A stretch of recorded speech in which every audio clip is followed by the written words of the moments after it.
Sometimes we'll do it with another trainer or a volunteer or an intern to pretend like a vet. And sometimes we'll even use props that look like blood-taking tools and not actually take blood. That way, not every single time they see a vet, they're gonna know they're gonna have to get a blood draw, and it's not gonna be scary. So if you guys have dogs and cats at home and you take them to the vet, they probably go only about once a year, maybe get vaccines or blood draws, and they're probably pretty nervous. Now, if you were to take your dog or cat to the vet every single day and reward them with lots of treats and pets, they probably wouldn't be scared the one time that they would have to go and actually get those vaccines. So that's kind of the idea behind all the training that we do here. We want it to be completely voluntary, and we want it to be stress-free for us and for the dolphins. Another reason that we train the dolphins is for exercise.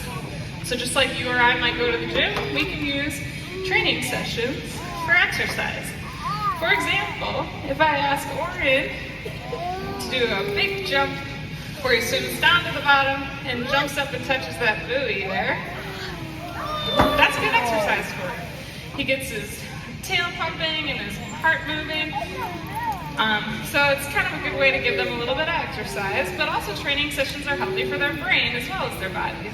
It's very mentally stimulating for them to learn new things, and even to practice things that they already know. We have dolphins here at the zoo that are in their 40s, and they're still learning new things every single day. It's important to keep their brains very active. A dolphin like Jet down there, he knows over 200 different behaviors that are all tied to a hand signal, and he's still learning new things all the time.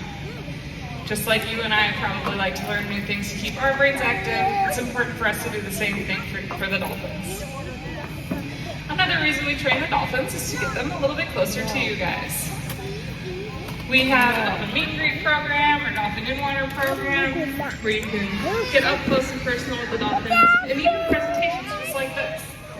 So our hope is that when you see the dolphins, you're inspired to care a little bit more about them and maybe care a little bit more about their counterparts in the wild and where they come from.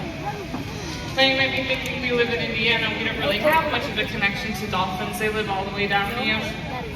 It's actually not true. We do have a connection to them. All of our waterways go down to the Mississippi River, which also leads down to the Gulf of Mexico, which connects to our oceans. So if we're doing things like littering, all that stuff can eventually head down to the ocean and affect wild populations of dolphins. One of the most important things that we can do to help dolphins out in the wild is to remember the 3 R's. Reduce, reuse, and recycle. My single favorite thing to do is to reduce my single